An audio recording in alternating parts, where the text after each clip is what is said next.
नमस्कार दोस्तों, target with PS Parihar channel में आपका स्वागत है। आज के इस वीडियो में हम लोग बात करेंगे सबसे पहले यूपीएससी की कि आखिरकार यूपीएससी में हिंदी माध्यम का जो परिणाम है वो लगातार खराब क्यों आ रहा है और किस राज्य से कितने विद्यार्थी चयनित हुए, इस पर चर्चा करेंगे। और लास्ट में हम लोग बात करेंगे पीसीएस एग्जाम डेट को लेकर के, क्योंकि फिर से बहुत सारी चर्चाएं, बहुत सारी जो तारीखें वो वायरल हो रही हैं। कहीं पर 12 जुलाई की तारीख वायरल हो रही है, कहीं पर जून में ही एग्जाम करवाया जा रहा है। तो वीडियो को पूरा देखिए। वहीं पर एक सूचना उन विद्यार्थियों के लिए जो विद्यार्थी यूपीएससी की प्रिपरेशन कर रहे हैं, वे सभी अभ्यर्थी पीडब्ल्यू ओनली आईएएस में ऑनलाइन प्रिपरेशन कर सकते हैं। यहाँ पर देख सकते हैं कि यूपीएससी का फाउंडेशन बैच है 2026 के विद्यार्थियों के लिए। संकल्प के नाम से हिंदी माध्यम के विद्यार्थियों के लिए 11,999 रुपये फीस रखी गई है और प्रहार बैच 2025 के लिए 9,499 रुपये फीस रखी गई है। इंग्लिश मीडियम के विद्यार्थियों के लिए टाइटन के नाम से बैच है 2025 के लिए, जिसकी फीस 9,499 रुपये रखी गई है। और इसी तरीके से ऑप्शनल के भी बहुत सारे बैचेज चल रहे हैं जिन्हें दे सकते हैं आप अलग अलग सब्जेक्ट्स के, और इसकी फीस मात्र 8,999 रुपये। ये जितने भी बैचेज चल रहे हैं, जितने भी कोर्स हैं, इनमें अगर आप लोग परचेज करते समय एक कोड लगा देंगे PSP 500, तो आप लोगों को 500 रुपये की एक्स्ट्रा छूट भी मिल जाएगी। फाउंडेशन प्लस ऑप्शनल तैयारी करना चाहते हैं तो उसके लिए यहाँ पर कॉम्बो बैच है, जिसे देख सकते हैं। संकल्प प्लस ऑप्शनल 18,999 रुपये, प्रहार प्लस ऑप्शनल 16,499 रुपये और टाइटन प्लस ऑप्शनल 16,499 रुपये। एक बात और, पीडब्ल्यू ओनली आईएएस ऑर्गेनाइज कर रहा है नेशनल स्कॉलरशिप टेस्ट सभी यूपीएससी एस्पायरेंट्स के लिए, जहां पर आप अवेल कर सकते हैं 100% तक स्कॉलरशिप इनके कोर्सेज में। और इसकी जो लिंक है वो मैंने डिस्क्रिप्शन बॉक्स में दे दिया है। और यहाँ पर देख सकते हैं ये टेस्ट हो रहा है 19 मई को। ऑनलाइन टेस्ट अगर आप देना चाहते हैं तो सुबह 9 बजे से लेकर के शाम को 9 बजे तक किसी भी समय अटेम्प्ट कर सकते हैं। ऑफलाइन कोर्सेज के लिए ऑनलाइन और ऑफलाइन दोनों मोड्स अवेलेबल हैं। एंड ऑफलाइन सेंटर पर टेस्ट अटेम्प्ट करना चाहते हैं तो आपको इसकी डिटेल्स नीचे दी गई हैं, उसको आप विजिट कर सकते हैं और लिंक मैंने इसकी डिस्क्रिप्शन बॉक्स में दे दिया है, तो वहां पर जाकर के आप अभी भी तुरंत इसका रजिस्ट्रेशन करा सकते हैं। चलिए बात करते हैं अब यूपीएससी की और यूपीपीएससी की। नया विवाद यूपीएससी में, ये विवाद नया नहीं है, काफी पुराना है, लेकिन इस बार उम्मीद से भी कम हिंदी माध्यम के विद्यार्थियों का चयन हुआ। कई तथ्य कहे जा रहे हैं और सबसे पहले आप लोग ये आंकड़े देखिए, फिर हम लोग बात करते हैं। देखिए, जब इसका रिजल्ट जारी हुआ था तभी मैंने इस पर बहुत सारे वीडियोस बनाए थे, इस चीज को लेकर के बनाए थे कि इसके बारे में सरकार को सोचना चाहिए, इस पर निर्णय लेना चाहिए। और उसके बाद में बहुत सारे लोगों ने टारगेट कर लिया कोचिंग संचालकों को, टीचरों को, कि टीचर अपने आप में बदलाव नहीं कर रहे हैं, विद्यार्थी अपने आप में बदलाव नहीं कर रहे हैं, कोचिंग संस्थान लूट रहे हैं। बहुत सारी बातें इस तरीके की आने लगी, लेकिन मामला कुछ अलग है। और पहले देखिए ये आंकड़े, इस बार आप लोग देख सकते हैं कि लगभग 1100 पदों पर भर्ती का विज्ञापन जारी हुआ था और इसमें लगभग हिंदी माध्यम के केवल और केवल 42 उम्मीदवारों का परिणाम जारी हुआ। 42 हिंदी माध्यम के विद्यार्थियों का चयन हुआ है। और इसमें सबसे बड़ी बात है, सबसे बड़ी जो समस्या है वो यूपी और बिहार के लोगों को है। हिंदी माध्यम में भी आप सोचेंगे कि हिंदी बेल्ट के विद्यार्थियों का चयन हुआ है, ऐसा बात बिल्कुल भी नहीं है। देखिए यहाँ पर लिखा, यूपीएससी के परिणाम में हिंदी मीडियम के रिजल्ट में सबसे पीछे बिहार का स्थान है। इस बार रहा हिंदी मीडियम से कुल 42 उम्मीदवारों का रिजल्ट आया, जिसमें से 37 लड़के हैं और 5 लड़कियां शामिल हैं। और सबसे आगे है राजस्थान, राजस्थान से 18, जबकि वहां पर राजस्थानी भाषा है।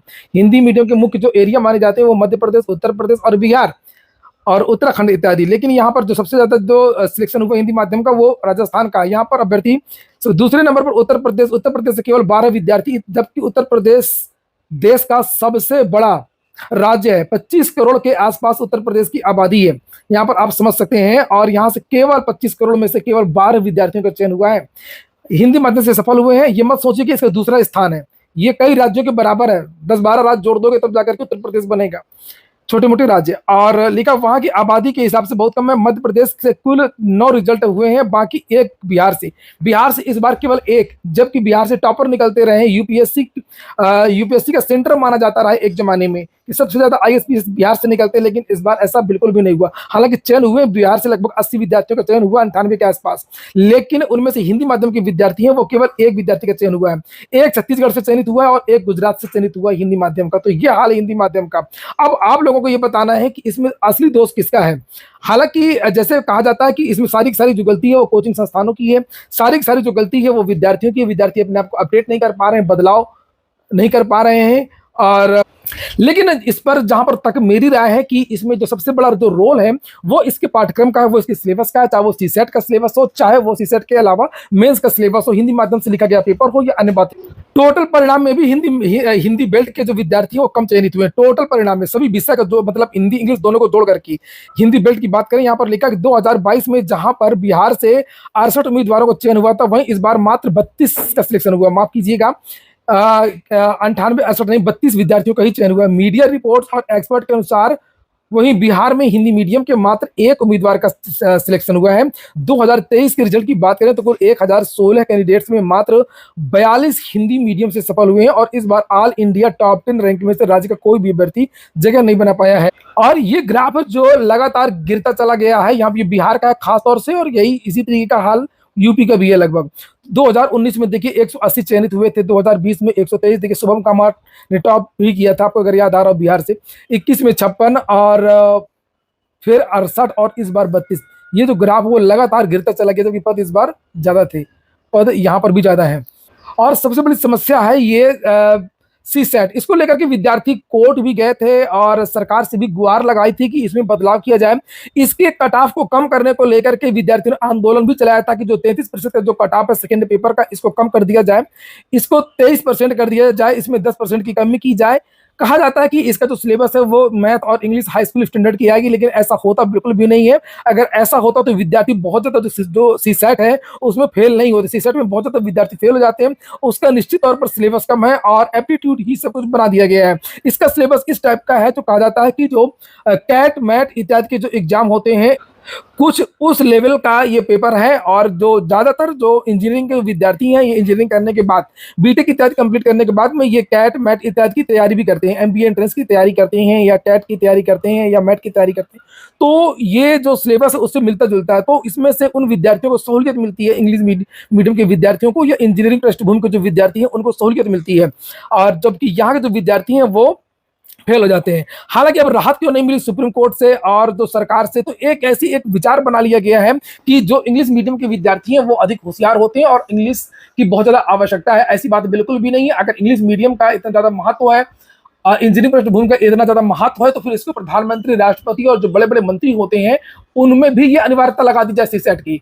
वो तो इससे बड़ा महत्वपूर्ण पद होता है, पीएम का, राष्ट्रपति का, मंत्रियों का, सांसदों का। तो वहां पर तो इस तरीके का कोई योग्यता नहीं होती और बहुत अच्छा काम भी करते हैं। ऐसी बात नहीं है कि जो बहुत पढ़े लिखे या बहुत अच्छे काबिल हाई लेवल के जो लोग हैं नेता, वो उन्होंने बहुत अच्छा काम किया, ऐसी बात भी बिल्कुल नहीं है। तो मेरा जहां तक मानना है कि इसमें सारा का सारा जो दोष है वो कोचिंग का और छात्रों का नहीं है। हालांकि थोड़ा सा अंतर जरूर रहता है कि जो इंजीनियरिंग पृष्ठभूमि के जो छात्र होते हैं उनके पढ़ने का जो नजरिया होता है, पढ़ने की जो स्टाइल होती है, उसमें थोड़ा सा अंतर जरूर होता है। वो पूरा सिलेबस पढ़ते हैं, वो टालने की कोशिश नहीं करते हैं किसी चीज को। और हिंदी मीडियम के जो बेल्ट के जो छात्र होते हैं थोड़ा सा टालने की, थोड़ा सा स्लो पढ़ाई करने की एक आदत होती है। इंजीनियरिंग एंट्रेंस का एग्जाम हो या सेमेस्टर का एग्जाम हो या इंटरनल एग्जाम हो या एक्सटर्नल एग्जाम हो, बहुत सारे इनके एग्जाम्स होते रहते हैं, बहुत सारी यूनिट्स होती हैं, जिसकी वजह से इनकी एक पढ़ने की एक जो स्टाइल होती है उसमें थोड़ा सा अंतर रहता है। वो तो खैर मेंस की बात हो रही है, लेकिन यहाँ पर तो बहुत सारे विद्यार्थी सीसेट में फेल हो जाते हैं यूपी बोर्ड के। तो उसमें कुछ सरकार ऐसा बदलाव करे कि इतना ज्यादा अंतर ना हो। जो अभी जब से ये सीसेट लागू हुआ तभी से ऐसी चीजें निकल करके क्यों आ रही हैं। और मैं विद्यार्थियों से कहूंगा कि विद्यार्थी खुद ही अपनी लड़ाई लड़े, विद्यार्थी खुद ही इस बात को अच्छी तरीके से रखें, चाहे वो ट्विटर अभियान हो, चाहे वो कोर्ट से तो उम्मीद नहीं है, क्योंकि नीतिगत निर्णय है, इसमें सरकार ही करेगी, कोर्ट से कोई लाभ नहीं मिलने वाला। इस तरीके की चीजों में आज तक कोर्ट से कोई लाभ नहीं मिला है, चाहे वो एज रिलैक्सेशन का मामला हो, जब भर्तियों से संबंधित कोई नियमावली को लेकर के विवाद हो, इसमें जब सरकार की मानी जाती है तो सरकार इसमें कुछ कर सकती है, सरकार इसको मुद्दा बनाए। और हालांकि एक कमेटी बनाई गई थी पिछले साल और सुशील मोदी उसके अध्यक्ष थे, लेकिन हुआ कुछ भी नहीं है, कुछ भी नहीं हुआ। सीसेट और यूपीएससी का पूरा जो चीजें हैं उसमें बदलाव की बात की गई थी, लेकिन ऐसा कुछ भी नहीं हुआ। और इंग्लिश मीडियम के भी विद्यार्थी योग्य हैं और हिंदी मीडियम के भी विद्यार्थी क्षमतावान हैं। बस ये कि हाँ, वो मैदान अलग है और ये मैदान अलग है। तो पहली बात तो ये जो फील्ड है, फील्ड की जो ग्रास है वो बराबर कर दी जाए। चलिए, तो इसकी लड़ाई आप लोगों को ही लड़नी होगी। आप लोग इस मांग को अच्छी तरीके से रखें, सरकार पे ही दबाव बनाए, सरकार ही इस पर करे। कोचिंग जो संस्थान है वो इसमें अच्छी भूमिका निभा सकते हैं, बाकी तो हम लोग बैठे ही हुए हैं आप लोगों के लिए। और अगली जो सूचना है कि पीसीएस एग्जाम डेट, आज मैं गया था, मेरी कुछ सूत्रों से वार्ता हुई है, जानकारी ये मिली है कि कुछ चीज़ों को लेकर के इसमें देरी हो गई है, लेकिन पूरी कोशिश है उत्तर प्रदेश लोक सेवा आयोग की कि 25 मई के पहले पहले लोक सेवा आयोग इसका जो एग्जाम कैलेंडर है वो जारी कर देगा।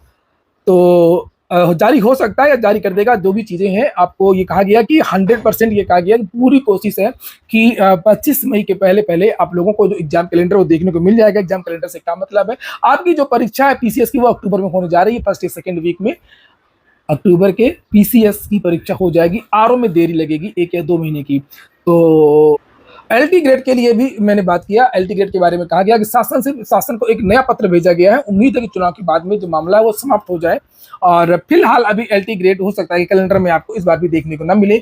इस बार भी हो सकता है कि वही चीजें निकल करके आए कि जो शासन से समकक्ष अर्हता वाला जो विवरण निस्तारित हो जाएगा तो हम इसकी जो परीक्षा वो करा लेंगे या विज्ञापन जारी कर देंगे। इस तरीके की नोटिस आपको एक बार फिर से देखने को मिल सकती है। हालांकि उन्होंने आश्वासन दिया है कि चुनाव के बाद में जो है शासन इस पर हो सकता है कि विचार कर ले। और ये हो गया आज का वीडियो आपको अच्छा लगा हो, आपके काम का हो तो लाइक बस कर दिया करें। और हाँ, यूपीएससी के बारे में अपनी राय जरूर रखें कमेंट में, चर्चा तो होनी ही चाहिए। पूरा वीडियो सुनने के लिए बहुत बहुत धन्यवाद।